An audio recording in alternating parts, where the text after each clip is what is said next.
des constellations, de la grande ours, nous parle du zodiaque. Tout cela, ce sont des mystères que Dieu a eu à mettre dans le ciel, afin que pour ceux qui savent lire les étoiles puissent comprendre le mystère et la volonté de Dieu pour les humains au travers des étoiles. Et pour ceux qui savent lire les étoiles, rien ne peut leur échapper en tant que des hommes spirituels. Pourquoi? Parce que tout message que Dieu donne dans l'univers par les étoiles concerne toutes les nations de la terre. Et seuls ceux qui savent lire ou qui savent lire les codes peuvent comprendre ces mystères. Nombreux disent que non, Dieu ne me parle pas, Dieu ne m'a pas parlé. Si, même si Dieu ne te parle pas dans un songe, même si Dieu ne te parle pas dans une vision ou un message quelconque, sache que dans le ciel, il y a déjà ton message qui est écrit là. Amen. Il y a ton message dans le ciel, dans les étoiles. Voilà pourquoi soyons ouverts à l'esprit afin que l'esprit nous enseigne davantage des mystères. Et alors, on dit que il y a ce qu'on appelle une naissance physique. La naissance physique concerne notre naissance ici dans le monde des vivants. Pour naître ici, il nous faut quitter un monde pour que nous devenions vivants ici. Et pour naître dans l'autre monde, il nous faut quitter le monde-ci pour paraître dans l'autre monde. Voilà pourquoi Jésus pouvait dire, il m'en serait avantageux que je m'en aille. Parce que si je ne vais pas, le Saint-Esprit ne viendra pas. Une manière de dire que si je ne vais pas, je ne pourrai pas naître dans l'autre monde qui est le monde spirituel. Parce qu'il faut qu'il meure, il faut qu'il quitte la terre, il faut qu'il aille dans l'autre dimension, afin qu'il reprenne sa forme ou son travail autant qu'esprit, dans toute sa plénitude. Voilà pourquoi tous ceux qui viennent sur la terre finissent par passer par la loi appelée la mort. Que nous le voulons ou pas, Jésus, avant de ressusciter, était d'abord mort. Parce qu'il fallait qu'il aille dans le séjour des morts. Parce qu'il y a certains protocoles dans le monde spirituel qui ne peuvent pas être violés. Mais que même Dieu, en descendant, doit respecter. Quand Dieu est descendu sur la terre sous la forme de Jésus, il fallait qu'il naisse. C'est un protocole qui est établi comme ça. Il doit passer par la naissance. Et avant d'être ressuscité des morts et qu'il soit enlevé au ciel, Jésus est d'abord mort. Pour dire que la mort nous introduit dans certains mondes. Il pouvait aller dans le séjour des morts, comme peut-être d'une certaine manière. Mais lui, il est d'abord mort. Son corps s'est reposé dans la tombe et son esprit est allé dans le séjour des morts, comme le relate l'apôtre Pierre. Ensuite, le troisième jour, il est ressuscité. Est-ce que je peux entendre un amen? Mais pourtant, il pouvait être enlevé, il pouvait aller avec son corps dans le séjour. Mais pourquoi est-il d'abord mort? Simplement pour vous dire qu'il y a certains domaines où la mort est obligatoire. C'est là où nous parlons de la mort en soi-même. Pour pouvoir renaître, il faut d'abord qu'il y ait la mort. Une fois que nous mourons, la renaissance est possible. Et la renaissance ou la naissance se passe par le mystère de l'eau. Là où il y a l'eau, il y a la vie. Là où il y a l'eau, il y a la renaissance. Là où il y a l'eau, il y a la naissance. Que ce soit dans le début de la création de l'univers. La science l'a même démontré. Ils ont eu à découvrir une grande masse d'eau dans l'univers qui est 140 000 milliards de fois que les masses d'eau qu'on peut avoir sur la Terre. Ils ont déduit pour dire que cette eau que nous avons eu à découvrir dans l'univers, c'est une masse d'eau qui existe bien avant la création de toutes les étoiles que nous avons dans l'univers. Et c'est ce que nous appelons encore les eaux primordiales. Et les eaux primordiales sont les eaux qui ont toujours été. Ce qu'on appelle par les Égyptiens le Noun. Ce que nous appelons encore l'éternel. Le Dieu qui remplit l'univers. C'est une masse d'eau. Et de cette masse d'eau vient la vie. Parce que la science a même démontré que même les étoiles tirent leur existence de l'eau. Là où il y a, là pourquoi dans le sein maternel, il y a le liquide amniotique qui environne l'enfant dans le sein maternel. Et quand la femme doit enfanter, la poche d'eau s'éclate. Mais pourquoi toujours de l'eau? L'eau, c'est la source de la vie. Les eaux qui sont au-dessus des cieux. Alors, nous avançons dans le livre de Jean, chapitre 3, que nous avons lu, à partir du verset 31. Jean, le prophète, dit, celui qui vient d'en haut est au-dessus de tout. Celui qui est de la terre est de la terre, il parle des réalités terrestres. Celui qui vient du ciel est au-dessus de tout. Il rend témoignage de ce qu'il a vu et entendu.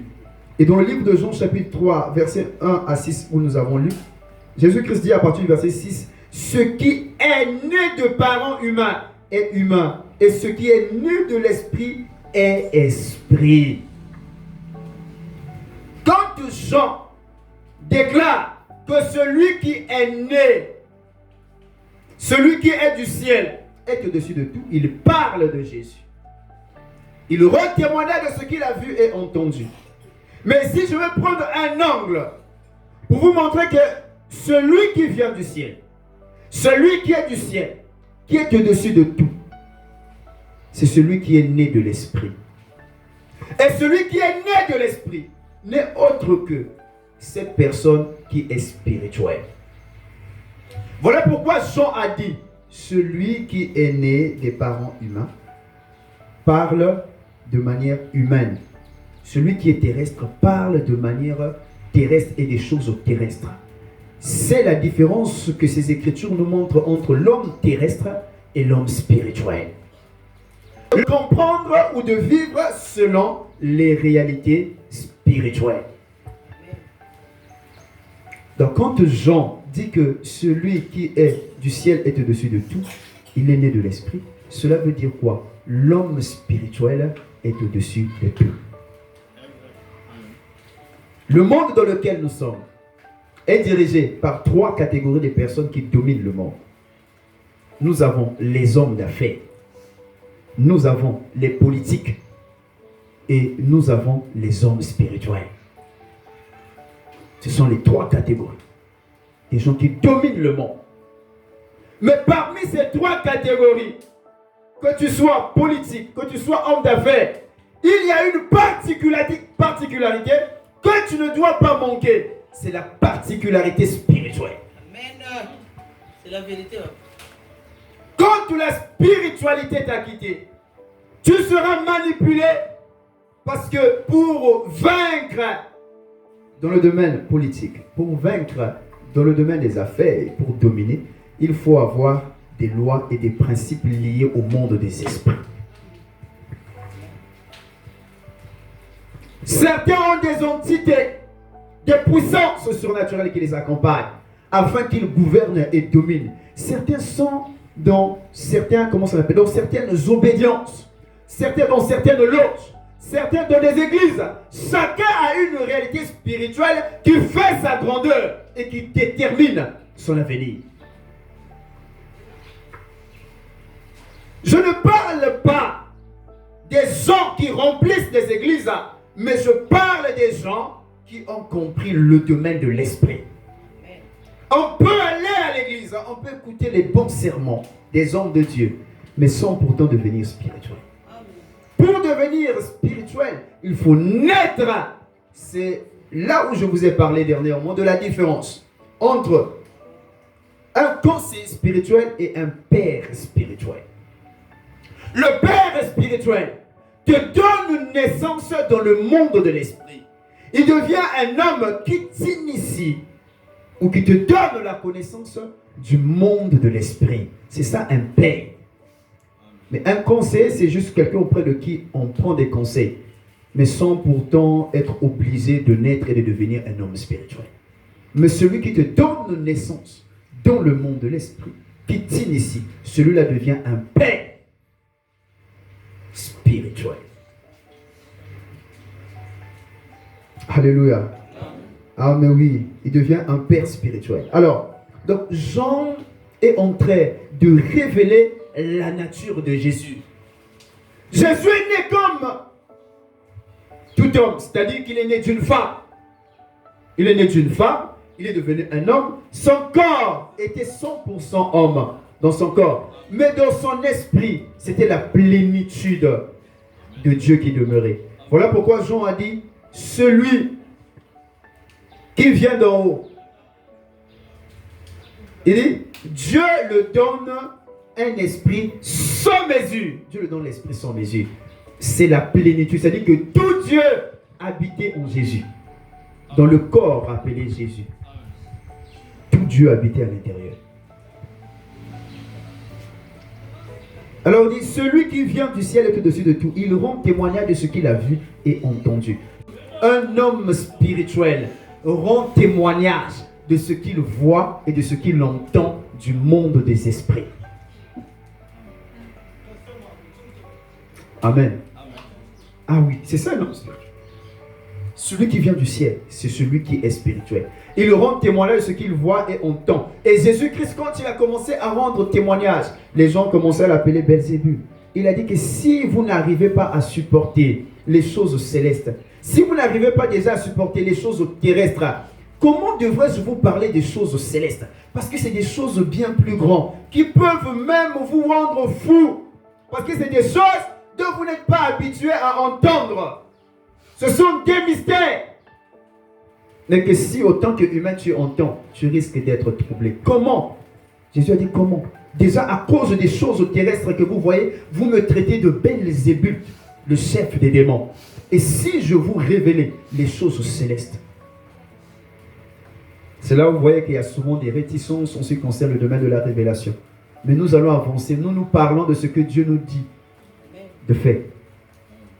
Parce que quand j'étais, je pense, sur la montagne, je pense que c'est dans la semaine, le Seigneur m'a enseigné sur certains domaines que nous allons comprendre aujourd'hui. Le Seigneur m'a enseigné et c'est une bénédiction. En effet, celui que Dieu a envoyé dit les paroles de Dieu. Quand Dieu t'envoie, ce qui sort de toi, ce sont les paroles de Dieu. Ce ne sont pas des imaginations. Alors il a dit, en vérité, je te le dis, à moins de naître d'eau et d'esprit, on ne peut entrer dans le royaume de Dieu. À moins de naître d'eau et d'esprit, on ne peut voir le royaume de Dieu. On ne peut comprendre le royaume de Dieu. On ne peut voir les mystères de Dieu. À moins de naître d'eau et d'esprit, on ne peut vivre des réalités spirituelles. Quand je parle de réalité spirituelle, je ne parle pas d'un côté négatif, mais je parle de celui avec le Saint-Esprit. Le monsieur là est rentré dans le mur, il a disparu. Le prophète était calme. Oh, comment est-ce qu'il est rentré dans le mur et qu'il a disparu? Alors que nous, chrétiens, nous avons le pouvoir du mystique. Le monde de l'esprit est vaste. Et en ce qui concerne les éléments, que ce soit l'élément eau, l'élément terre, que ce soit l'élément air, nous avons des créatures créées par Dieu dans le monde physique que nous pouvons percevoir, et nous avons aussi des créatures dans le monde spirituel par rapport à ces éléments. Je parlerai ainsi des entités des eaux, des entités de l'air, des entités de la terre et des entités du feu. Je vous ai dit que dans le livre de l'Apocalypse, il y a un ange qui se tenait dans le soleil. Tu as vu Jean et qui criait. Comment se fait-il qu'un ange va se tenir dans le soleil? C'est un ange de feu ou encore une entité du domaine de feu. Est-ce que je peux entendre la main? Alors, dans le domaine des eaux, il y a les entités physiques, des créatures physiques que nous avons l'habitude de voir. Des poissons que nous pêchons, des langoustes, des baleines, c'est des entités physiques. Mais en dehors de ces entités physiques, il y a des entités spirituelles. Je vais prendre les écritures de la Bible. Il y a des entités spirituelles. Alors, les entités spirituelles sont innombrables dans les eaux. Mais la majorité des gens, les entités des eaux qu'ils connaissent et sur lesquelles ils font cas, ce sont les sirènes. C'est ce que les gens savent. Ah, dans les eaux, il y a les sirènes. C'est tout ce qu'ils savent. Mais ils oublient de dire qu'il y a dans les eaux aussi les anges qui ont autorité sur les eaux. La Bible dit dans le livre de l'Apocalypse, un ange se tenait au-dessus. Non, une étoile est descendue du ciel et cette étoile s'appelle Absinthe et les eaux deviennent amères parce que son nom veut dire amer. Et c'est l'ange qui a autorité sur les eaux. Et ils sont nombreux les anges qui ont autorité sur les eaux. Est-ce que je peux entendre la mer? Eh mais oui. Alors, dans la Bible, Jonas a fui Ninive pour aller à Tarsis. Et sur le chemin, alors qu'il était sur le bateau, Dieu avait préparé un poisson qu'il avait avalé. Mais comment se fait-il qu'un poisson avale quelqu'un et que la personne ne meurt pas? N'oubliez pas que la baleine, c'est parmi les poissons, nous reconnaissons la baleine comme étant un monstre marin, c'est-à-dire que le poisson le plus gigantesque dans les eaux. Mais la baleine n'a pas la capacité de manger les gros poissons. L'estomac de la baleine est fait de sorte qu'à manger des petits poissons. Et si cette baleine-là était une baleine physique du monde des vivants, comment est-ce qu'il avait fait pour avaler Jonas? L'activité des Ninivites était la pêche et ils adoraient le dieu poisson. C'est-à-dire qu'une entité des eaux. Est-ce que je peux entendre la même? Le poisson qui a été préparé pour avaler Jonas n'était pas un poisson du monde physique, mais c'est une entité.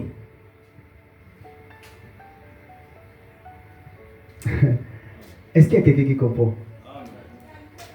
Le poisson que Dieu avait envoyé pour avaler Jonas n'était pas une baleine du monde des vivants, un poisson du monde des vivants physiques, mais c'était une entité des eaux que Dieu avait envoyé pour que ce dernier-ci avale Jonas.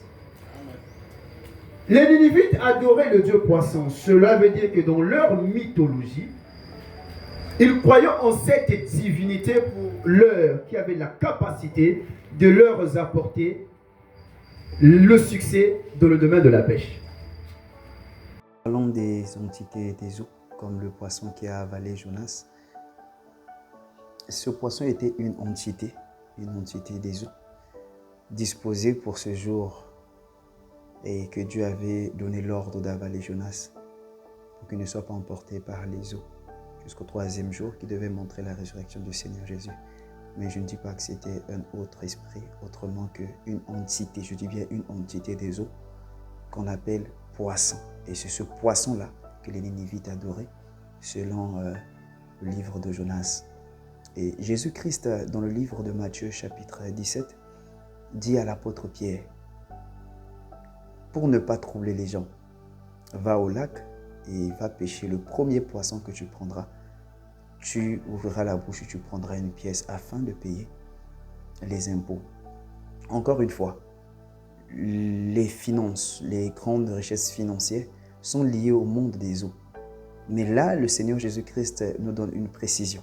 Dans le lac où Pierre était allé pêcher, se trouvait une entité des eaux qui était un poisson, qui était gardien des finances et qui est gardien parce que c'est des esprits qui vivent toujours, qui ne meurent pas.